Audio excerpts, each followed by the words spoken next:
তোমার সুরের হাতটি ধরে চলো চলে যায় যেখানেতে আনন্দরা বাজে গো সদাই। তোমার সুরের হাতটি ধরে চলো চলে যায়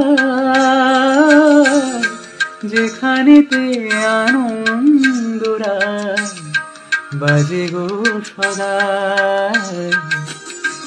কথার ফুলে সুরের ভ্রমণ যেথায় মিলন সুখে হাসে সেই আসরে ইমন তুমি থাকো বন্ধু আমার পাশে।